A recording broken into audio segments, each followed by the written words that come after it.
Hawnhekk qalb in-nies attività li imtella mill-Partit Laburista bit-tema Malta flimkien ser inkunu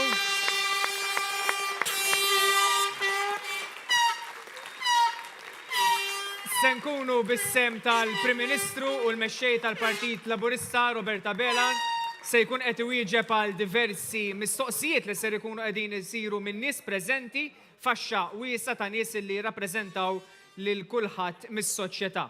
Però qabel nagħtu bidu għal din l-attività biex xieraq ukoll illi nsellmu lil kandidati li se jkunu qegħdin jikkontestaw fuq dan id-distrett, id-disa' distrett. Nibda b'Rebecca Buttigieg.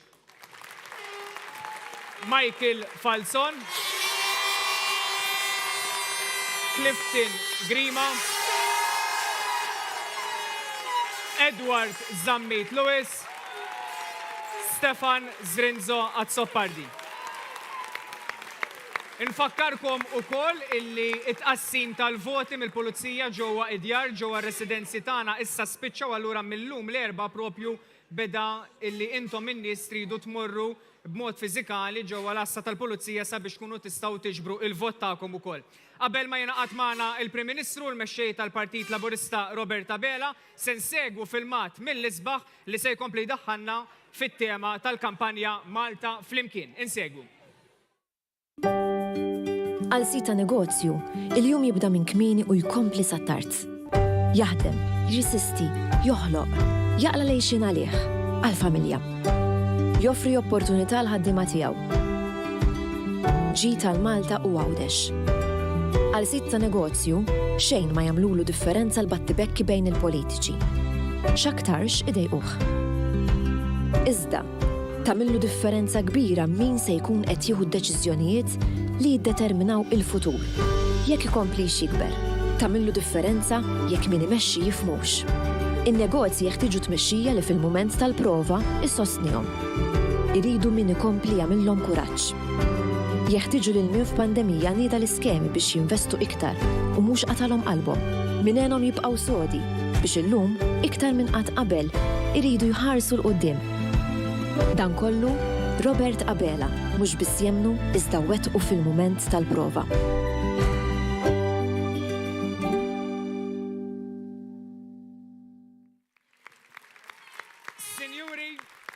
Nilqgħu fostna issa lill-Prim Ministru u l-mexxej tal-Partit Laburista Robert Abela.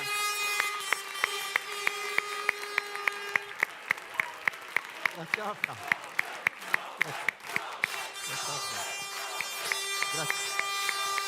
Grazie ħafna. Grazie ħafna. Grazie.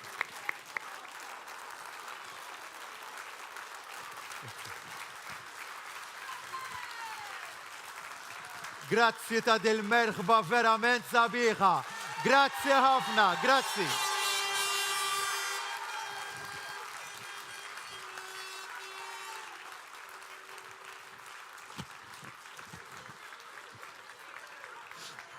Quanto?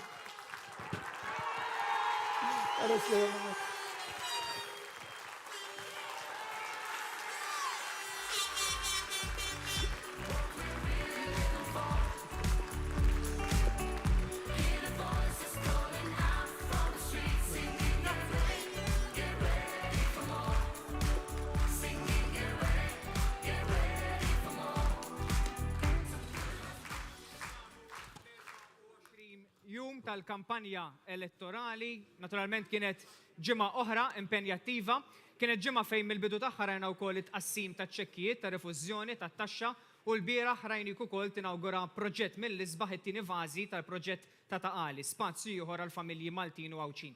Meta tkun qiegħed tgħid illi jekk fis-26 ta' Marzu ma noħorġux nivvutaw huma dawn l-inizjattivi li nkunu qegħdin nirriskjaw li nitilfu? Preċiżament. U l-bieraħ kellna dal-pjaċir li ninawguraw it-tieni fażi tal-proġett tal-Park Nazzjonali ta' Qali. Investiment ta' 15 miljun euro ma' investiment b'saħħtu fil-kwalità ta' ħajja tan-nies. Dak l-ikbar dimensjoni l-għandu l-proġett.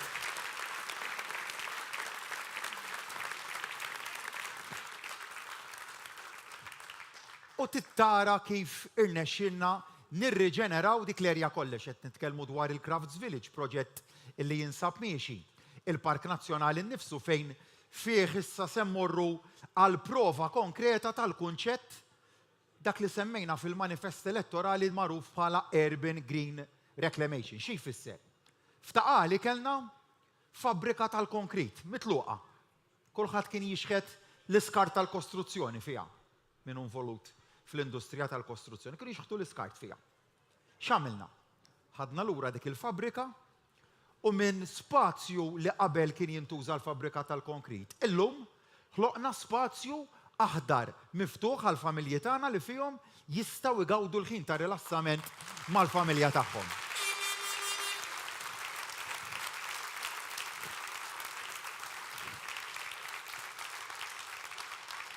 Unsemmi mbagħad fl-akwati il-proġett ta' Buqana tal-Irixem, is-Central Link, illi tant tejbet is-sitwazzjoni ta' traffic management ġewwa pajjiżna.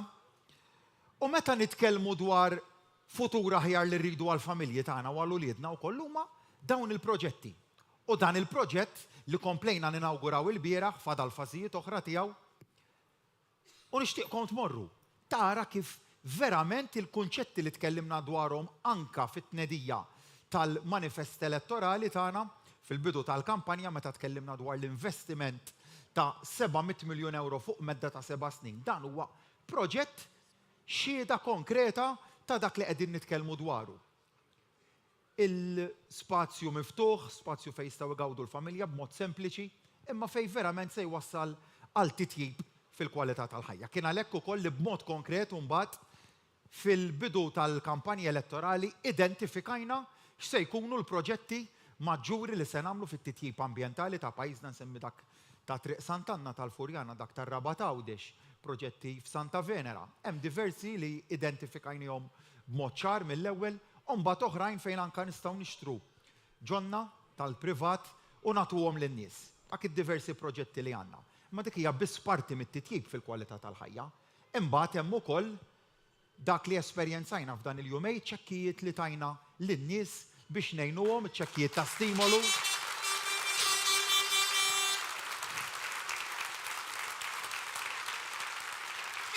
U ċekk tar-rifużjoni tat-taxxa, is-sosten.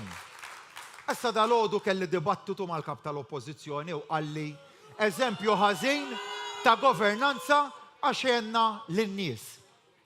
Bħalli kieku jekk dan huwa l-mument li rridu nappoġġjaw in-nies, nistgħu noqogħdu nipposponu id-deċiżjonijiet biex ngħinu lin-nies. Imma nfakru ftit jiena.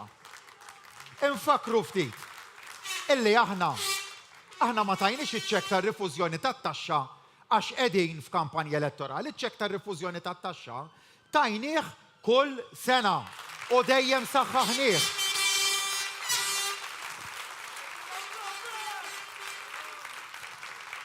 U jekk fis-26 ta' Marzu tisilfuna l-fiduċja tagħkom, iċ-ċekkijiet tar-rifużjoni tat-taxxa inkomplu insaħħuhom.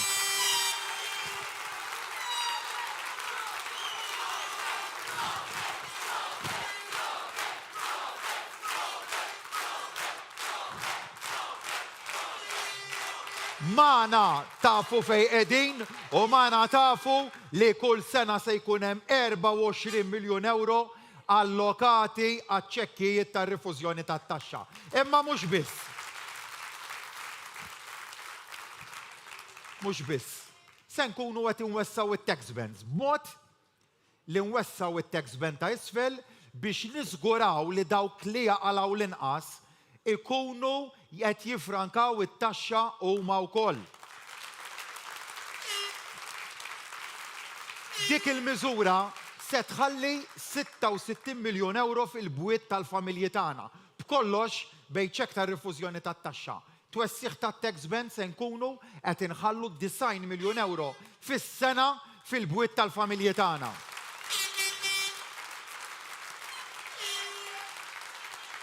Imma dalgħodu l-kap tal-Oppożizzjoni meta ddibatta miegħi kien ċar fuq ħaġa oħra wkoll. Jekk fis-26 ta' Marzu il-Partit Nazzjonalista jingħata l-fiduċja, iċ-ċekkijiet li rċivejtu se jkunu tal-aħħar. Biex nixtieq inkun ċar ħafna fuq dal-punt kien ċar il-kap tal-Oppożizzjoni ma jemminx fiċ-ċekkijiet tar-rifużjoni tat-taxxett jgħidilna politika tal-gimmicks. Dak li qalilna għaliex qed insostnu lin-nies qed jgħid li din hija politika tal-gimmicks. U nsaqsikom, x'jagħmel allura fuq l-istabilità li tajna aħna fil-kontijiet tad-dawl, tal-petrol, tad-diesel u tal-gass? Tafu x'qalilna? Qalilna li jekk jolew barra, jolew Malta. U waraw x'qed jiġri madwar l-Ewropa fil-prezz tad-dawl, tal-petrol u tad-diesel. Malli bdew it-tensjonijiet bejn l-Ukranja u r-Russja, rajtu. Sqallija, 60,000 bot biss minna l-prezz tad-diesel €2.30. Il-litru f'Malta 121 il-litru. Hekk kien, hekk ħallejnieh u hekk se nżommuh.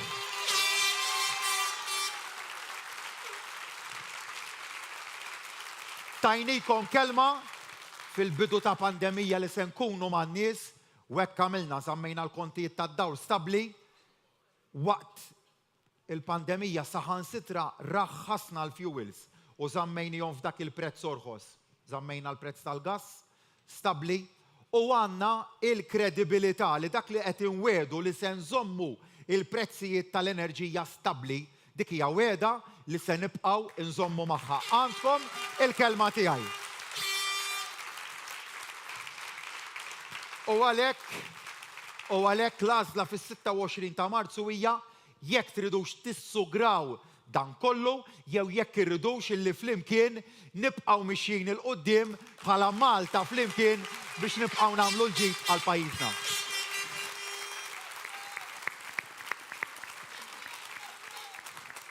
Il-Partit Laburista fil-Gvern għandu xieda ta' dawn l-eżempji li għadu kemm semma l-Prim Ministru illi dak li wettqu xieda ta' dan huma propju il-proġetti tal-Park Nazzjonali f'Taqali l-bieraħ kif ukoll is-€70 miljun fil-bwiet tan-nies.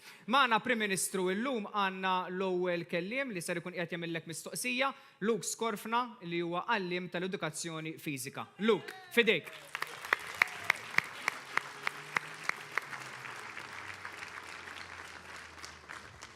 Prim Ministru, l-ewwel ħaġa nixtieq nirringrazzjak talli fil-proposti li għadkom kemm ħabbartu ħsibtu fina l-edukaturi u jekk tingħataw il-fiduċja se tkunu qegħdin iżidu l-paga tagħna.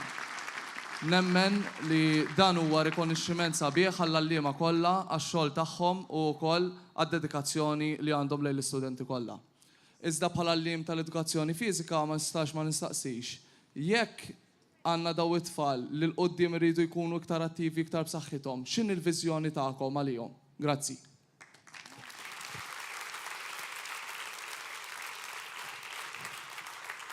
Grazzi Luke, meta qed nitkellmu fuq kwalità ta' ħajja aħjar, qed infissru li l-bażi ta' kollox trid tkun l-edukazzjoni. U għalhekk l-investiment b'saħħtu li se nagħmlu fis-settur u fl-edukaturi tagħna. Tkellimna dwar kif diġà hemm diskussjonijiet li bdew mal-union rappreżentattiva tal-għalliema sabiex naslu għal ftehim kollettiv ġdid u t-titjib fil-pagi se jkun wieħed sinifikanti, jiġifieri t-titjib b'saħħtu.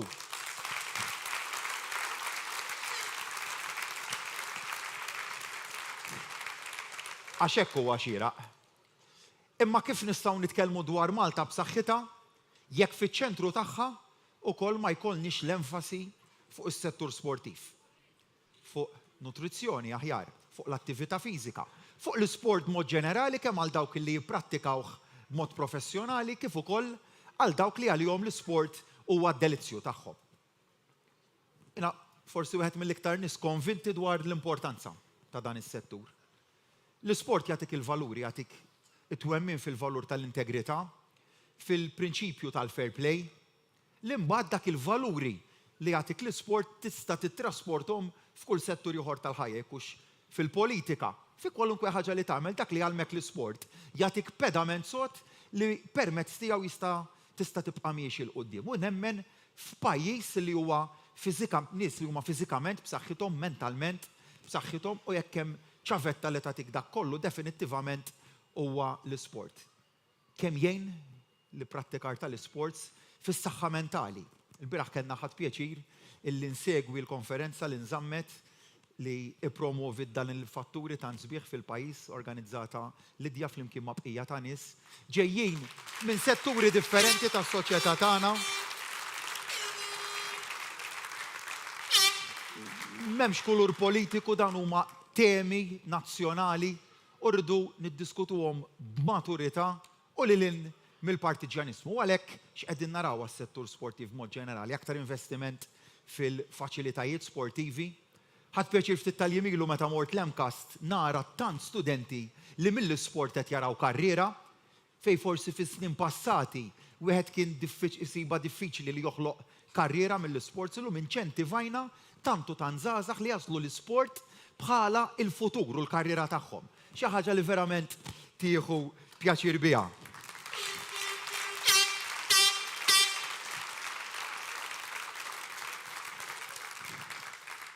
Miżura li nemmnu li hija b'saħħitha hija illi ta' kuljum it-tfal tagħna fl-iskejjel irid ikollhom attività, lezzjoni waħda kuljum ta' physical education, tal-PE. Dik hija fil-fema tiegħi bidla li forsi ma tidhirx li hija kbira ħafna ma fil-verità se tagħmel differenza enormi. U dak li rridu naraw li t-tfal tagħna sa mill-bidu ta' trobbija u tal-proċess edukattiv tagħhom jibdew jaraw illi l-attività fiżika hija kruċjali fil-proċess ta' trobbija tagħhom. Dan huma biss ftit mid-diversi proposti li għandna s-settur fil-manifest elettorali tagħna. U għalhekk illi nemmnu li pajjiżna jrid ikun il-pajjiż tal-opportunitajiet, u għalhekk irdu nibqgħu naraw titjib fis-settur edukattiv tagħna.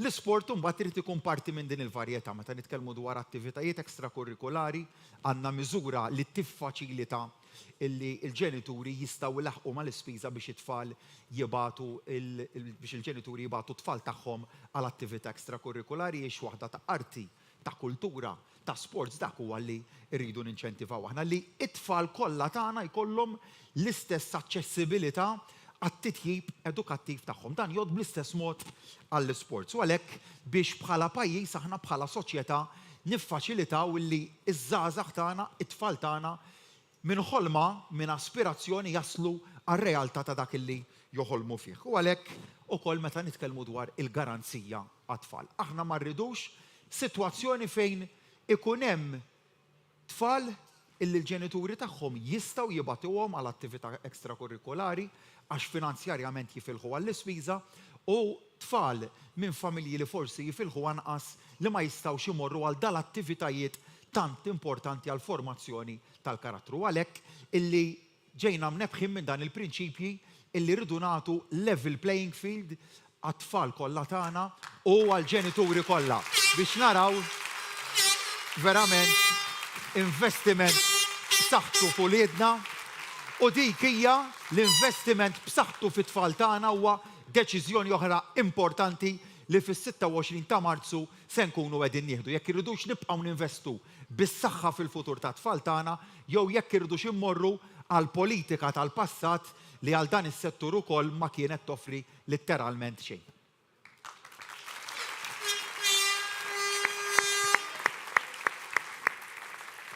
Jekk il-Partit Laburista jingħata l-fiduċja fis-26 ta' Marzu se jkun qed jara li jaħdem bisħieħ sabiex anke jkompli jsaħħaħ l-isports f'pajjiżna u jagħtu opportunità għal kulħadd. Nfakkar kien dan il-Gvern immexxi mill-Prim Ministru Robert Abela li eleva wkoll is-settur tal-isports għal livell ta' Ministeru. Intant ser inkunu qegħdin nimxu għal mistoqsija oħra u fostna għandna lil Ġowana Inkorvajja li hija gradwata fl-Istudji Ewropej u għandha għal qalba ħafna wkoll l-ambjent. Ġowana, il-mistoqsija tiegħek.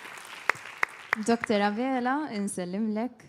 Il-ġimgħa li għaddiet smajtek titkellem fil-konferenza ġenerali rigward l-importanza li Malta tilħaq il-neutralità tal-klima sas-sena 2050.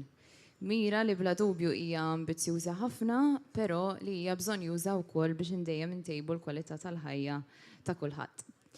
Però is-settur tat trasport jibqa' fost l-iktar setturi li jniġġes f'pajjiżna. Għaldaqstant naf li f'din l-aħħar sena il-Gvern kien impenjat bl-installazzjoni ta' mijiet ta' charging pillars fil-lokalitajiet tagħna madwar Malta u Għawdex, infatti bla dubju li ħafna minna wkoll rajnihom fil-lokalitajiet u l-irħula tagħna. U nafu kol, naħseb li ħafna minna ma jafux li f'Malta għanna l-orħos tariffa tal-iċċarġjar ta' vetturi elettriċi fl-Ewropa.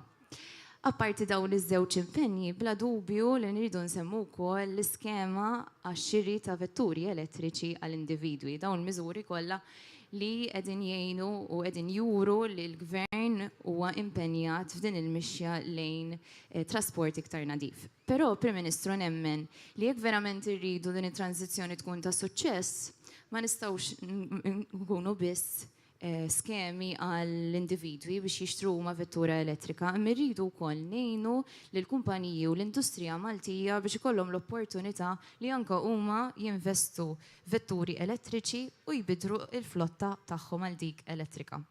Allura, il-mistoqsija tiegħi llum għalik, Dr. Avela, hija jekk taħsibx li għandu jkun hemm xi tip ta' għajnuna għal kumpaniji u operaturi Maltin biex huma wkoll ikunu jistgħu jagħmlu l-passi meħtieġa f'din it-tranzizzjoni lejn trasport iktar nadif. Grazzi. Grazzi lilek.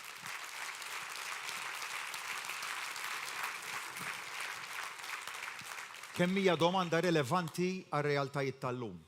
Irrid ikollna bidla fil-kultura f'da settur. Meta qed nitkellmu dwar it-tnaqqis tal-emissjonijiet, partikolarment tnaqqis tal-karbonju, u meta qed nitkellmu fuq il-qalba ambjentali, l-istess bħal qalba diġitali, jrid ikollna bidla f'dak li forsi dejjem drajna fih fil-passat. Imma ma nemnux bħala gvern illi dik il-bidla tittisforza, dik il-bidla tittinċentiva. U x'għamilna? Ħanibda bis-settur kummerċjali u nimxi mbagħad ukoll għal x'għamilna s-settur privat, jiġifieri tal-vetturi privati. Għal-qalba tal-flotta ta' vetturi li tintuża fil-qasam industrijali jew kummerċjali, hemmhekk se nkunu qegħdin ninċentivaw sa 50% tal-ispiża nerfgħu sa 50% tal-ispiża sa massimu mbagħad ta' 50,000 euro biex il-kumpaniji tagħna, in-negozji tagħna jiġu mejjuna jagħmlu il-qalba l-vetturi elettrifikati. U mbagħad għall-bqija tal-ispiża li jkunu qegħdin iħallsu huma hemm self mingħajr rimax min-naħa tal-MDB, mill-Malta Development Bank, illi se jkun qed jgħin lill-kumpaniji tagħna jagħmlu din it-tranzizzjoni tant importanti. Ara ma naħsbux li tibdil fil-klima hija xi teorija fl-arja li ma teżistix. Rajna sas-sajf l-għadda foresti jinħarqu ftit il-bot minn xtutna.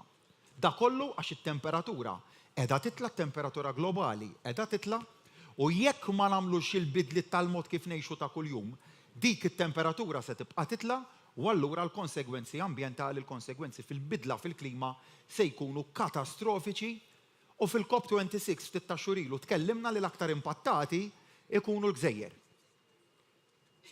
U għalhekk li dan il-bidliet flimkien mbagħad fiċ-ċokon tagħhom meta toddhom flimkien se jagħmlu differenza sostanzjali. Fl-aħħar budget komplejna saħħaħna l-inċentivi ta' eluf ta' euro li diġà konna nagħtu ma saħħaħna iżjed biex in-nies privati jaqilbu il-vetturi tagħhom minn karozza taħdem bil-petrol jew bid-diesel għal waħda elettrifikata. Hemmhekk qed nitkellmu fuq inċentiva b'saħħitha ta' eluf ta' euro. Dik tagħmel differenza enormi. Imbagħad imma ma tridx tara f'iżolament, tittara mbagħad kif se ssaħħaħ l-infrastruttura x'kif tajjeb inti żidna l-infrastruttura ta' charging pillars fadal ħafna x'nagħmlu, m'għadna ma m'għamilniex biżżejjed imma mixjin fit-triq it-tajba hemmhekk, imma ħajkollok il-konsum elettriku fil-pajjiż illi se jkun qiegħed jiżdied. U allura illi id-domanda miżjuda rridu nindirizzaw. Għalhekk investejna fit-tieni interconnector, dak huwa investiment importanti ħafna li qegħdin naraw jimmaterjalizza f'timeline li huwa wieħed definit, mhux biss biex jilqa' għal din iż-żieda miżjuda fil-konsum elettriku li meħsibna jkollna fil-qalba l-elettrifikazzjoni, imma wkoll minħabba it-tkabbir ekonomiku li neċessarjament se jwassal għal aktar konsum tal-kurrent elettriku. Imma it-tnaqqis fl-emissjonijiet tittaraħ ukoll holistikament, u għalhekk illi introduċejna il-projbizzjoni ta' importazzjoni ta' plastik li jintuża l-darba waħda biss, single-use plastic. L-ewwel bdejna billi projbejna l-importazzjoni u issa wkoll daħlet fis-seħħ il-projbizzjoni ta' bejħ ta' single-use plastics. Imbagħad ukoll f'dan il-qasam tal-qalba ambjentali insemmi proġett ambizzjuż ħafna li għandna l-EcoHive investiment hemmhekk ta' 500 miljun euro li permezz tiegħu kull farka skart f'dan il-pajjiż fejn qabel għandna problema bl-iskart, L-iskart se jsir riżorsa. L-iskart kollu li jiġi ġenerat minn dan il-pajjiż se jibda jintuża bħala riżorsa. Insemmi fost dan il-proġett dak tal-Waste to Energy, investiment ta' madwar 200 miljun f'dak il-pakket ta' 500 miljun ta' investiment. Jiġifieri hemmhekk ukoll fejn għandna pjani ambizzjużi għall-futur. Il-Għawdex.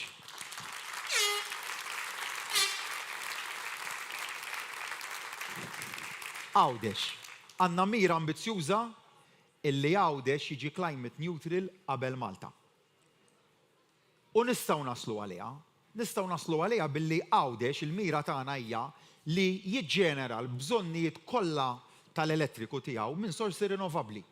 Minn pannelli, bil-wind power u fadlil nemmek fejn irridu naħdmu. Ġifieri jekk tgħidu li xi ħaġa li m'iniex kompletament sodisfatt biha, ir-rata, il-percentaġġ ta' enerġija rinnovabbli illi għandu pajjiżna. Hemmhekk fadal fejn nistgħu naħdmu ħafna u għandna proġetti li huma forward-looking ħafna innovattivi kif ukoll ambizzjużi. L-qalba tal-bassis tagħna tal-flotta li tintuża l-public transport għal waħda elettrifikata. Dik ukoll se tkun qalba li hija importanti ħafna. Imma dejjem imxejna b'dal prinċipju tal-inċentiv li mhux nixħtu l-pis fuq in-negozji tagħna u ngħidulhom titu tagħmlu l-qalba.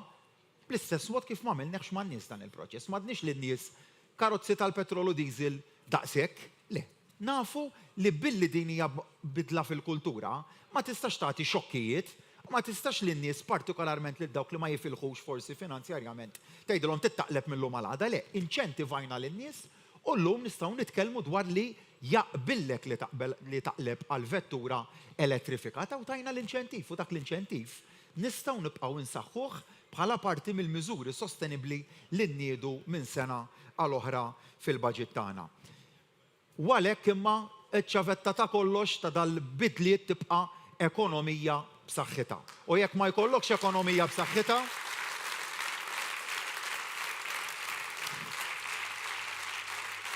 jekk ma jkollokx ekonomija b'saħħitha nut li noqgħod nitkellem magħkom u ngħidilkom se nagħmlu l-eco hive ta' 500 miljun għax id-domanda dejjem se tkun il-fondi minn fejn ġejjin. U għalhekk li konna naqlin mhux biss fil-management tal-finanzi tal-pajjiż, imma meta mbagħad morna f'Lulju tal-2020 ninnegozjaw il-pakkett ta' fondi Ewropej. Hemmhekk ġibna l-akbar pakkett b'aktar mid-doppju li qatt ġab pajjiżna.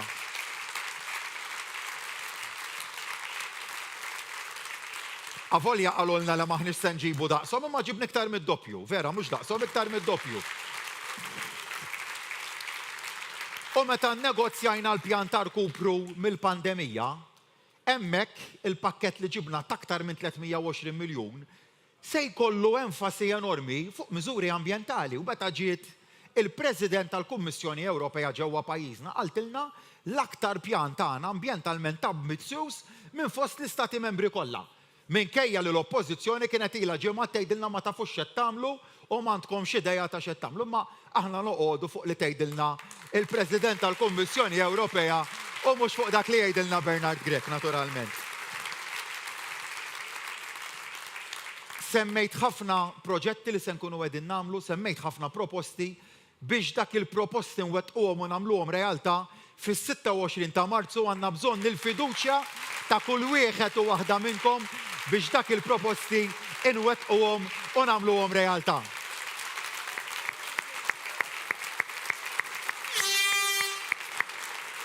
Il-commitment li qed jagħmel il-Prim Ministru il-Partit Laburista jekk jingħata l-fiduċja fis-26 ta' Marzu huwa wieħed illi ser inkunu qegħdin ngħixu f'Malta isbaħ b'ambjent aħjar. Qegħdin nisimgħu minn faxxa wiesa' ta' nies ser inkunu qegħdin induru issa fuq is-settur tan-negozju. Rajna l-Prim Ministru t-tim immexxi mill-Prim Ministru Roberta Bela illi waqt pandemija waqt moment ta' sfidi ta' l-aktar sostennu kien ta' spalla lin-negozji. Aħseb wara fi żminijiet isbaħ u fi żminijiet normali. Se nistieden lil Analiża Mikallef illi hija manager f'restorant lokali sabiex tagħmel il-mistoqsija tagħha. Analiża fidejk. Prim Ministru, nixtieq nirringrazzjak, għasandi l-kliem biex nirringrazzjak, anzi, tal-istabilità li tajtna waqt il-pandemija fejn stajna naraw x'inhu jiġri f'pajjiżi oħra. Aħna li stajna nżommu il-ħaddiema kollha tagħna u li qegħdin nerġgħu niġu fuq saqajna għalina huwa serħan tal-moħħ. U għalhekk aħna wkoll qegħdin naraw u nisperaw li ħajbqa' jiżdied u jissaħħaħ l-investiment fil-kapital uman biex ikonna aktar ħaddiema. Grazzi.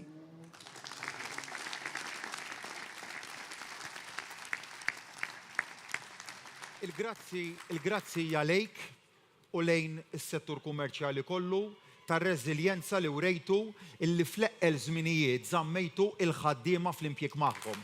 Ta' dan sinċerament nirringrazzjak. Bħal da żmien eżatt sentejn ilu. Konna din nitkellmu madwar il-mejda tan-negozjati mal-stakeholders biex wasalna għal dik il-miżura li bis-saħħa tagħha salvajna mit-telf impjieg fis-settur privat, il-wage supplement. Kienet singolarment il-miżura li kieku ma daħħalnijiex, kieku llum maħniex qed nitkellmu dwar li għandna problema li m'għandniex biżżejjed ħaddiema biex jaħdmu x-xogħol li hawn. Xorta hija problema, ma problema tat-tajjeb. Kieku llum qegħdin nitkellmu illi l-50,000 persuna imbassra li kellhom jiġu qiegħda, dak id-tbassir kien jiġi realtà. Tal-għodu ħadd pjaċir kelli dat-dibattitu fih dan il-Kamra tal-Kummerċ u stajna nitkellmu dwar il-futur tan-negozji ta' pajjiżna. Imma għamilna dak id-dibattitu għaliex żammejna n-negozji b'saħħithom. Kieku llum qegħdin nitkellmu dwar kemm il-negozju falla f'dal aħħar sentejn. Minflok illum qed nitkellmu man-negozji dwar espansjoni, aktar investiment u tkabbir fl-operat tagħhom.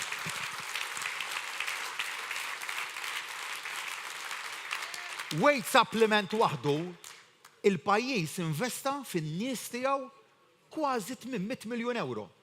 Imbagħad ikollok dir-realtà surreali tal-kap tal-oppożizzjoni ta' ftit tal-jemilu dil-ġimgħa stess illi jipprova jdaħħal l-inċertezza u l-negozji tagħna tafu x'qallhom u l-ħaddiema tafu x'qallhom qallhom il-wage supplement se jkollkom ittuħ lura lill-gvern. Dak di l-responsabbiltà ta' kap ta' oppożizzjoni illi waqt li qegħdin fażi ta' rkupru ekonomiku fejn l-iktar ħaġa l għandek bżonn hija iċ-ċertezza waqt li l-pajjiżna bħal bqija tad-dinja għandu sfidi ġodda b'dak li qed jiġri fl-Ukranja u fir-Russja u allura aktar għandu bżonn stabbilità. Le. Jgħidlek ipoġġi n-negozji fi pressjoni u f'inkwita għal xejn u jgħidilhom tidu tirrifondu l-wage supplement. U jiena saqsejtu għatlu ħares ftit lejn il-patt soċjali li lħaqna mal-isħab soċjali kollha f'Marzu tal-2020. Jitkellem ċar dwar rotja dak li tajna lin-negozji u lin-nies kien għadu u se jibqa' ant in-nies. U dak li għad irridu nagħtu lin-negozji u lin-nies jibqa' tagħhom ukoll għax dak hu għotja. Mhux hekk biss, dalgħodu kelli l-pjaċir li nħabbar illi l-wage supplement se nestenduh sa April b'xahar ieħor u nerġgħu nevalwaw is-sitwazzjoni mal-imsieħba soċjali magħkom in-negozji u jekk ikun hemm bżonn li nibqgħu nagħtu aktar għajnuna biex insostnu l-irkupru ekonomiku, dik l-għajnuna se nibqgħu nagħtuha għax magħna tafu fejn qegħdin. In-negozji magħna jafu fejn qegħdin, il-ħaddiema magħna jafu fejn qegħdin, il-pajjiż magħna jaf fejn qiegħed.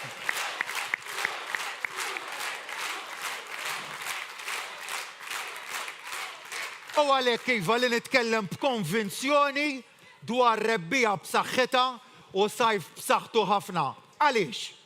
Għaliex nitkellem bil-fatti f'idejja? Jien nitkellem bit-tbassir tal-Kummissjoni Ewropea f'idejja li qed tgħid li pajjiżna se jkollu l-akbar tkabbir ekonomiku minn fost 27 stat membru.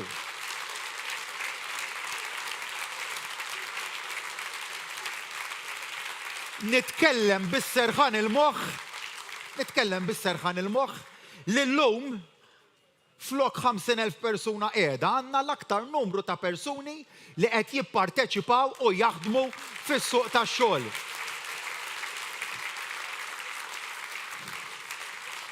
Illum nitkellmu dwar l-anqas rata ta' qatt li qatt kellu pajjiżna. Rata ta' qatt l-inqas waħda l-inqas rata ta' qatt. U għalhekk illi dak li jfisser meta inti titkellem dwar aktar investiment fikom in-negozji, dak li jfisser meta titkellem dwar aktar investiment fil-ħaddiema, dak li jfisser meta titkellem dwar karrieri ta' kwalità. Għaliex il-pajjiż qiegħed joħloq mhux biss impjiegi imma karrieri ta' kwalità li rridu wkoll indirizzawha għax inti għamilt punt verament importanti dwar it-titjib tar-riżorsa umana u kif tasal għalih dak. Tal-għodu mal-Kamra tal-Kummerċ identifikajna areas komuni li qed naraw fit-titjib tal-politika tax-xogħol, insemmi l-upskilling, insemmi ir-reskilling, insemmi li rridu nindirizzaw l-skills gap li għandna għaliex x'qiegħed jiġri. U qegħdin naraw din il-pajjiż għandu bżonnijiet ġodda, ħtiġijiet ġodda, ħolqien ta' karrieri ta' kwalità, imma rridu ninvestu iktar fit-taħriġ. Jiena rrid illi l-Awċin u l-Maltin jaħtfu daw l-opportunitajiet sbieħ illi qed jinħolqu fid-dinja tax-xogħol kollha karrieri li jħallsu tajjeb u li jagħtu livell ta' kwalità ħajja aħjar mhux biss għal dak li huwa inkam finanzjarju imma s-sodisfazzjon tax-xogħol. U għalhekk fejn kruċjali li nibqgħu nsaħħu l-politika tax-xogħol tagħna biex ikollna taħriġ illi ikun qed jilqa' għal dawn ir-realtajiet u ħtiġijiet ġodda. U għalhekk ukoll li meta nitkellmu għal opportunitajiet aqwa għal kulħadd dak illi qegħdin infissru aħna, l-investiment fil-kapital uman. Il-kompetittività tagħna bħala pajjiż tiddependi ħafna mill-kwalità ta' riżorsa umana mħarġa illi jkollna. Hekk ukoll qed nikkompetu ma' pajjiżi oħrajn. U meta l-investiment dirett barrani jażel f'liema pajjiż irid imur, se jara x'vantaġġi kompetittivi għandu fid-diversi pajjiżi li jkollu fl-ottika tiegħu fejn se jmur. Fosthom imma se jħares lejn kemm hemm riżorsa umana, kapital uman imħarreġ fil-pajjiż. U għalhekk illi rridu nibqgħu nimbuttaw ħafna f'dan is-settur għandna ambizzjonijiet ċari joħorġu wkoll mill-manifest elettorali imma kruċjali mbagħad li tkun temmen fis-settur tan-negozju. U għalhekk illi iva ninsisti li tul dal-aħħar xhur ta' kuljum iltqajt ma' diversi faxex tas-settur ekonomiku, tas-settur kummerċjali f'pajjiżna. Ħadd ieħor jipprova jitkaża għaliex jien niltaqa' man-negozji. Jiena ngħidlu li meta kellna Prim Ministru qabel l-2013 li għażel li jala il-bieb għan-negozji, il-konsegwenzi tafu x'kienu, kellna rata ta' qatl splodit il fuq. Għata qalb kull min xtaq jinvesti. Għax dem bil-biża u għax ma rridx niltaqa' miegħek, xogħol il-Prim Ministru tal-pajjiż u xogħol min ikun fit-tmexxija huwa li jiltaqa' man-negozji u jdaħħal il-fiduċja.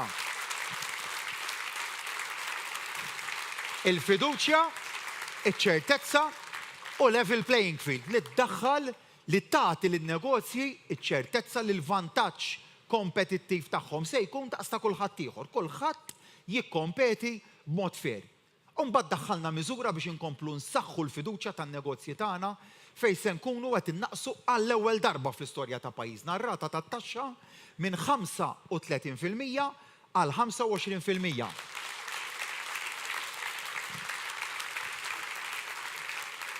Traħħiż daj ħajkun qiegħed ifisser ta' 25,000 euro fis-sena fit-taxxa.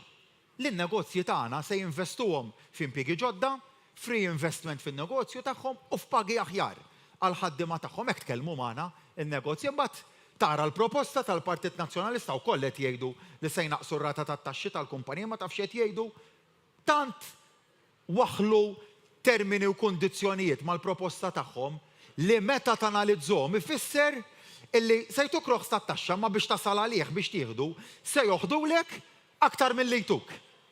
Mhux jituk bitu joħdulek boħra, jtuk 1 cent u joħdulek 100. Dak li se jkunu qegħdin jagħmlu għalhekk magħna taf fejn qiegħed in-negozji jafu fejn qegħdin, għandna proposta ċara, traħħis ta' 10% fir-rata tat-taxxa, magħna tafu fejn qegħdin mal-oppożizzjoni ħadd ma jaf fejn qiegħed. Bil-Partit Laburista fil-Gvern in-negozji huma moħħhom mistrieħa. Nieħu wkoll din l-opportunità biex infakkar fl-attività tal-lejla l-Prim Ministru minn hawnhekk se jkun qiegħed jerħila wkoll għaż-Żejtun fejn se jkun qiegħed jindirizza rally. U allura l-istedina tal-Partit Laburista sabiex tinaqdu magħna u anke ssegwu permezz tal-mezzi soċjali tal-Partit Laburista. Se nkunu qegħdin nimxu fuq persuna oħra, fostna llejla għandna diversi żgħażagħ u jingħaqad magħna Joey Renovella li huwa wkoll avukat. Joey, il-mistoqsija tiegħek. Insellimlek, Prim Ministru, bħala avukat niltaqa' ma' diversi nies u familji li jgħixu fil-kirjiet antiki ta' qabel il-1995 u nara l-preokkupazzjoni ta' diversi inkwilini li ġenwinament jinkwetaw li jistgħu jispiċċaw żgombrati u mingħajr saqaf fuq rashom. Naturalment, bħala avukat, segwejt b'interess ir-riforma li għamel dan il-gvern immexxi minnek Prim Ministru fir-rigward tal-kirjiet antiki ta' qabel il-1995, riforma li tagħti protezzjoni lill-inkwilini fil-waqt li tassigura li toħloq bilanċ ġust u adekwat bejn id-drittijiet tas-sidien u d-drittijiet tal-inkwilin. Segwejt ukoll reċentament dak li kellu xi jgħid il-kap tal-Oppożizzjoni fir-rigward tal-kirjiet l-antiki ta' qabel il-1995 fejn bażikament u fi ftit kliem dan qed jgħidilna li ser ikun qed iħodd il-prinċipji li fuqhom hija msejsa r-riforma li rnexxielu jimplementa Gvern Laburista. U għalhekk ser ikun qed ipoġġi f'periklu eluf ta' familji Maltin u Għawġin illi jgħixu fil-kirjiet l-antiki ta' qabel il-1995. Il-mistoqsija tiegħi Prim Ministru tirrigwarda s-settur tal-akkomodazzjoni. X'garanzija ta' akkomodazzjoni xierqa ser ikun qed joffri Gvern Laburista immexxi minnek bħala Prim Ministru jekk tingħata l-fiduċja fis-26 ta' Marzu illi ġej. Grazzi ħafna.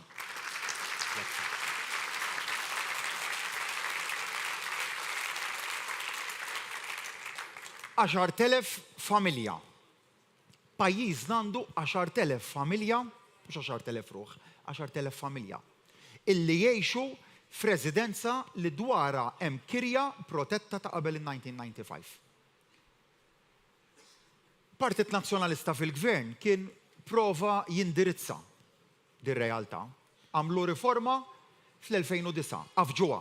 M'hemmx kelma oħra kif tiddeskrivi ir-riforma l-għamlu fl-2009 u għaliex afġuha. Għaliex meta inti għandek dir-relazzjoni ta' kera għandek żewġ naħat tal-munita, fuq naħa għandek is-sejt u fuq naħa għandek il-kerrejja u l-inkwilin. U rnexxielhom joħolqu inġustizzja kemm mas-sejt u kemm mal-inkwilin. X'riforma għamlu? Għamlu riforma li waslet biex l-inkwilini wara l-2009 baqgħu jiġu żgumbrati minn darhom u jispiċċaw mingħajr saqaf fuq rashom u s-sidien biex jieħdu xi forma ta' ġustizzja kellhom bil-forsi morru jiftħu l-kawżi l-qorti biex ikeċċu l-inkwilini minn ġewwa d-dar tagħhom. Ħolqu katastrofi. U spiċċajna perswas li tafu każijiet ta' familji ta' nies li spiċċaw litteralment minn jum għal ieħor barra minn darhom mingħajr saqaf fuq rashom. Aħna tlaqna mill-prinċipju, għax huwa l-prinċipju li jgwidak dejjem. Dak li nemmnu li huwa dritt sagrosant tan-nies li jkollhom saqaf fuq rashom. Il-prinċipju li kulħadd ħaqqu akkomodazzjoni xierqa. Ma għadniex ngħidu għax afġuha ta' qabilna nħallu l-status quo, l-affarijiet kif huma, ma għadniex ngħidu għax kellna pandemija u kellna jdejna mimlijin biex insolvu l-problemi li ġabet il-pandemija. Le, il-problemi tal-pandemija ndirizzajnihom waħda ta' kuljum, imma fl-istess waqt tlaqna fuq sensiela ta' riformi ambizzjużi li ndirizzaw ukoll dis-sitwazzjoni tal-kirjiet protetti. U x'għamilna? Għamilna riforma ambizzjuża vera li tiswa il-flus. Imma r-riforma kienet li proteġejna 10,000 familja u tajnihom is-serħan il-moħħ tal-garanzija tar-residenza u l-sidien ma tnilhomx intom kif qalulhom in-nazzjonalisti fil-gvern ikollok proprjetà qalulhom ta' 300,000 euro u taf kemm tieħu kera tagħha 230 euro fis-sena. Dak li qalulhom, aħna x'għadna? Aħna għadna. Il-kera tiġi riveduta skont il-valur tal-proprjetà. Skont kif jiddeċiedi l-bord tal-kera. Imbagħad titla kemm titla l-kera, sa 10,000 euro fis-sena iħallas għall-gvern. Tħallas għall-awtorità ta' djar. Lill-inkwilini kollha tajnihom is-serħan il-moħħ li żieda fil-kera se nħallsuha kollha aħna. U dan ma ngħidu xien qed tgħixu intom ta' fuq. U l-sidien tajnihom is-serħan il-moħħ li qed jirċievu il-valur ġust tal-proprjetà tagħhom. Dak l-għamilna aħna.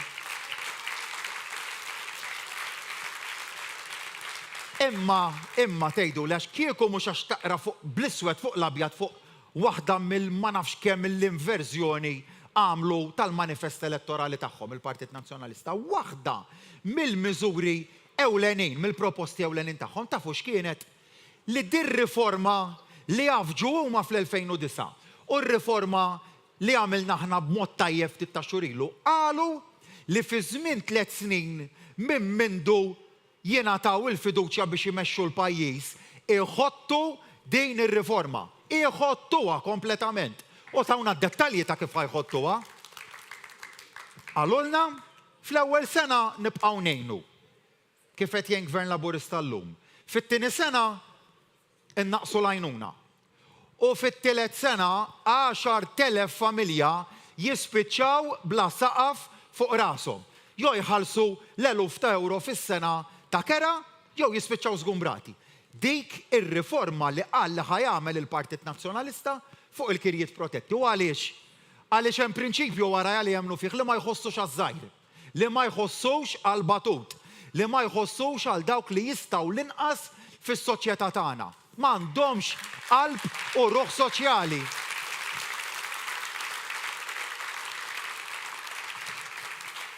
U dawk huma l-għażliet tagħhom l-istess prinċipju dan li jirradika d-deċiżjoni tagħhom li jwaqfu ċekkijiet tar-rifużjoni tat-taxxa. Se jbagħti l-iżjed hemmhekk. Min qiegħed bil-paga minima, min jista' l-inqas ibagħti l-iktar magħhom u l-istess fuq dir-riforma tal-kirjiet. Se jbagħtu l-iktar dawk li jistgħu l-inqas. Ġew inti żagħżugħ. Imma ħadd pjaċir nagħmel din id-domanda hija tħoss għal dak l-anzjani kollha tagħna li qegħdin b'kirja protetta. Għal dak id-diversi faxex tas-soċjetà tagħna li jeħtieġu l-protezzjoni fil-kirjiet. U għalhekk dik hija għażla oħra ta' 10,000 familja li se nkunu qed nagħmlu fis-26 ta' Marzu. Rridux inżommu din ir-riforma fis-seħħ jew irridux nagħmlu għażla ta' oppożizzjoni li qed tgħidilna se tħott dik ir-riforma. U tafu ħbib tiegħi x'inhuwa il-legat li ħallewna fl-2013 fejn tidħol l-akkomodazzjoni soċjali u affordabbli. Dak kienu ħadu deċiżjoni fl-2000, fis-sena 2000, qalu ma nibqgħux nibnu iktar units. Id-direzzjoni strateġika fil-qasam tal-akkomodazzjoni soċjali kienet li waqfu l-iżvilupp ta' units ġodda. Tafu x'waslet dik illi il-waiting list kienet ta' 3,000 familja tistenna l-akkomodazzjoni soċjali. Problema massiva ħolqu ta' housing soċjali u ta' housing affordabbli. U x'għamilna aħna ma m'għamilniex biss riforma fis-settur tal-kirjiet protetti għax nafu li hemm persuni oħra li għandhom realtajiet partikolari li jmorru lil hinn mill-kirjiet protetti, għamilna sensiela ta' skemi fosthom dawk biex ninċentivaw dejjem aktar nies biex isiru sidien ta' darhom. Għandna il-fuq minn 80% tal-popolazzjoni tagħna li hija sitta dara. Parti sostanzjali huma bis-saħħa tal-inċentivi li għamilna nsemmi hawnhekk l-iskemi għal first time buyers. Raħħasna t-taxxa tal-boll, igwadanjaw minna 28,000 ruħ li frankaw saħ 6,500 euro fix-xiri tal-ewwel dar tagħhom.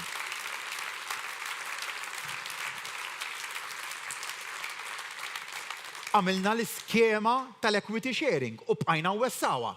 U qed nerġgħu nwedu l-inkomplu wessawa. X'inhi hija l-equity sharing? Realtà kellek ta' persuni mhux neċessarjament imma ħafna drabi li tkun għaddejt minn separazzjoni personali u l-unika dar li jkollok titbieħha. U jifdallek nofs il-valur ta' dik id-dar. Ġvandek kapital fidejk imma m'għandekx biżejjed biex tixtri proprjetà għalik. Realtà li tqajna ħafna magħha, realtà li tqajt magħha anke waqt li kont nipprattika ta' avukat. U x'għamilna hemmhekk? Għadna il-gvern jidħol sħab ma' dawn in-nies. Bdejni għall-ewwel minn dak li għandhom aktar minn 40 sena mbagħad bqajna nniżlu l-etajiet u se nkomplu nniżlu l-età. Il-gvern jidħol sħab miegħek fix-xiri tan-nofs tal-proprjetà, inti tiffinanzja nofs, il-gvern jiffinanzja nofs l-ieħor, u mbagħad wara 20 sena jekk tista' tixtri is-sem tal-gvern u jiġi kollu tiegħek. U bi prezz li jkun wieħed ta' dakinhar tal-akkwist tal-proprjetà. Ġifieri ma jibqax jitla l-valur 20 sena wara. Tixtriha bil-valur ta' meta tkun tħalt fix-xiri. U jekk ma tkunx tista' tixtri, ara taħsbu li aħna lin-nies qed ngħidulhom kif jgħidu n-nazzjonalisti ma tistax tixtri, itlaq il-barra. Le, xorta nħalluk tgħix hemmhekk u jkollok titlu kondu li permezz tiegħu tista' tibqa' tokkupa il-proprjetà. Insemmi l-loans soċjali, nsemmi wkoll l-iskema New Hope. Kemm iltqajna ma' realtajiet ta' nies illi għaddew minn marzerju fil-passat fiequ imma imxew il-qoddim f'ħajjithom għandhom ġob tajjeb jikkwalifikaw għall-loan kieku mhux għax kellhom il-kundizzjoni medika fil-passat. Realtajiet ta' persuni li imxew il-qoddim fiequ u ma jistgħux jaċċessaw loan u ma jistgħux jaċċessaw is-suq tal-proprjetà. Tkellimt ma' persuni anzi li kellhom dat tip ta' mart fil-passat u rajt il-weġa tagħhom. Wiegħed li noffru soluzzjoni u offrejnija bl-iskema New Hope li permezz tagħha għal darba oħra il-gvern jidħol u jagħmel tajjeb il-garanzija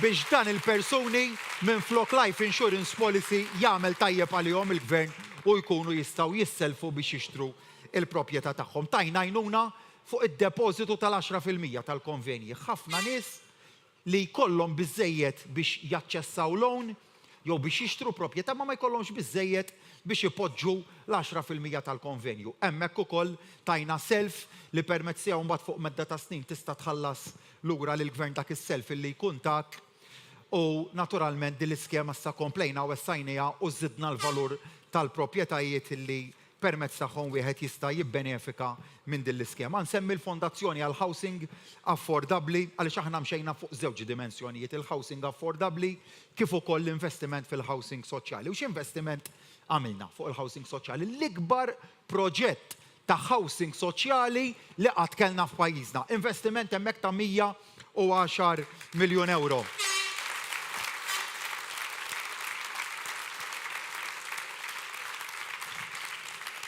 U kien biss li wara li saħħaħna l-ekonomija tagħna fl-2013 mill-2013 il-qudiem li stajna nsarfu dak it-tisħiħ ekonomiku fil-bini ta' dawn il-units. Qed nitkellmu fuq 1700 appartament. 1700 appartament.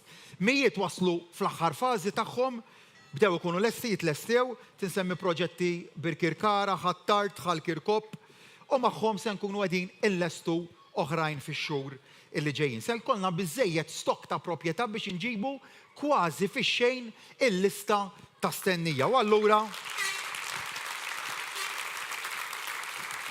hawnhekk li wasalna f'punt fejn qegħdin naqtaw il-frott ta' dan l-investiment fit-titjib tal-kwalità tal-ħajja tan-nies u mijiet ta' persuni se jkunu qegħdin igawdu minn dan l-investiment li għamilna din is-sena stess. Imma l-prinċipju jibqa' dak li nemdu li kulħadd għandu dritt ta' housing adegwat. Il-futur tal-akkomodazzjoni soċjali jiddependi fuqkom u fil-vot tagħkom fis-26 ta' Marzu illi ġej. Għażla bejn il-passat jew inkella futur isbaħ li qed joffri il-Partit Laburista immexxi minn Robert Abela. Se nkun qed ngħaddu għall-aħħar intervent tal-lejla u nistieden lil John Luke Ellul, student universitarju. John Luke. Nsellimlek, John. Nsellimlek.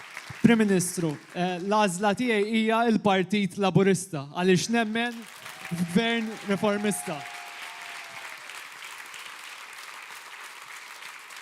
Prim Ministru, tul dawn l-aħħar snin rajna gvern Laburista li ma waqafx jimplementa għexieren ta' riformi f'setturi differenti. Għexieren ta' riformi li affettwaw mijiet jekk mhux eluf ta' nies fosthom dawk ta' LGBTIQ, riformi soċjali fejn joqtu l-tfal u l-familji, drittijiet ġodda tal-IVF, drittijiet ġodda u liġijiet ġodda fil-qasam tal-kannabis u ħafna oħrajn li żgur affettwaw kull wieħed u waħda minna. Allura l-mistoqsija naturali tiegħi tkun jekk ġala darba il-poplu Malti jagħtik il-fiduċja fis-26 ta' Marzu dawn ir-riformi tant importanti għal pajjiżna ser jibqgħu l-ordni tal-ġurnata. Nirringrazzjak.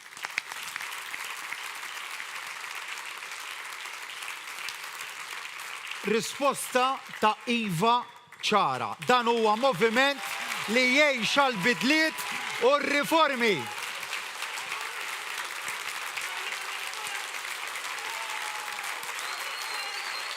U dik gburi li hija l-kwalità oħra li tiddistingwina mill-oppożizzjoni. Aħna qatt mexna fil-kumdità tal-status quo.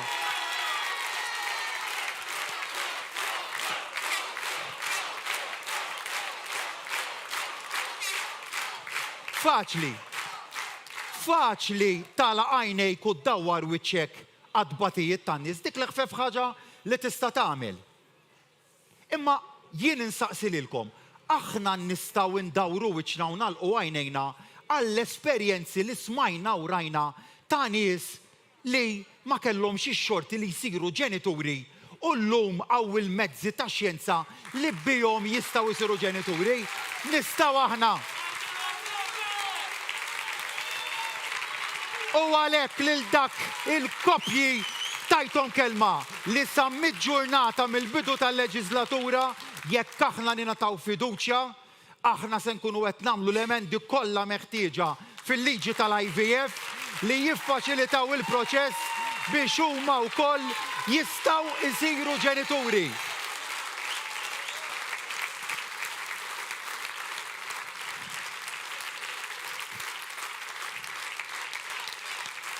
Dan għax nemmnu f'Malta ugwali u l-ordni tal-ġurnata f'leġislatura ġdida trid tibqa' Malta ugwali. Qed nitkellmu fuq liema settur qed nitkellmu. Il-qasam ta' persuni LGBTIQ+. Għamilna ħafna riformi. Fadal iżjed nagħmlu. Dan l-istess bidliet irridu nagħmluhom ukoll għal kull settur minoritarju f'pajjiżna. Jien ma rridx li minoranzi f'pajjiżna jridu jiġġieldu għad-drittijiet tagħhom. Jien irrid nara setturi minoritarji fil-pajjiż tagħna li jkunu f'pożizzjonijiet ta' tmexxija fil-ħajja pubblika, fil-Parlament, fl-ogħla karigi tal-pajjiż u mela jiġġieldu għad-drittijiet tagħhom. Dik il-ġlieda aħna rridu nagħmluha, aħna rridu nagħmlu ġlieda biex inkisru kull forma ta' inugwaljanza f'dan il-pajjiż. U nieħu pjaċir John nisma' lilek titkellem żagħżugħ fejn iva rridu naslu biex noħolqu opportunitajiet ugwali għal kulħadd taż-żgħażagħ tagħna għax nemmnu fil-prinċipju tal-mobilità soċjali li int min int tlaqt minn fejn tlaqt huma min huma l-ġenituri tiegħek huma x'inhuma ċ-ċirkostanzi finanzjarji li tlaqt minnhom, il-pajjiż għandu obbligu u dover li jtik l-istess opportunità li tavvanza fil-ħajja tiegħek. Imbagħad irrid nara soċjetà mibnija fuq ir-rispett. Partikolarment ejja nifhmu x'wassalna l-bidliet li għamilna riċentement li jekk ningħataw il-fiduċja jsiru liġi fejn jidħol ir-reat jew ċirkostanza tal-femiċidju. Ir-rispett ikbar li jrid ikollna lejn in-nisa. Ejja nifhmu li hemm ċirkostanzi fejn il-qagħda tan-nisa tista' tkun waħda aktar vulnerabbli x'qed nitkellmu fuq vjolenza domestika, fiskiet tad-dar, realtajiet li ma nistgħux ninjorawhom. Irrid nara hemm ukoll aktar nisa fit-tmexxija tal-pajjiż. Għalhekk bugri bir-riforma li għamilna fil-mekkaniżmu elettorali tagħna li se tiżgura li jkun hemm aktar nisa fil-Parlament mill-leġislatura li deħlin għaliha. U għalhekk imbagħad il-ġustizzja. Ġustizzja li se ssibuha f'dak kollu li qed nipproponu fil-pjan li għandna għall-futur ta' pajjiżna għal 5 snin li ġejjin. U għalhekk hija Malta tal-futur li qed nipproponu fejn Malta tkun waħda fejn kulħadd ikun aċċettat, fejn inħadnu lil kulħadd, fejn inħadnu id-diversità t-opinjoni wkoll, fejn għalhekk biex dan kollu li tkellimna dwaru l-lejla u lat, irridu nitkellmu magħkom dwaru fl-10 ijiem illi ġejjin. Dan kollu għalhekk qed nitolbukom illi tisilfuna il-fiduċja tagħkom ħalli dak l-1000 proposta li hemm fil-manifest elettorali tagħna isiru 1000 kisba għal pajjiżna. Il-manifest elettorali tagħna kontrarjament għal dak tal-Partit Nazzjonalista fih biss kundizzjoni waħda biss, li biex dak il-proposti isiru realtà fis-26 ta' Marzu tridu tivvotaw għalihom. U għalhekk ivvotaw għal Malta flimkien, ivvotaw għal futur isbaħ għal pajjiżna, ivvotaw għal Malta ġusta, Malta li tagħti opportunitajiet indaqs għal kulħadd. Iva Malta, iva flimkien, iva il-futur sabiħ. Nirringrazzjakom.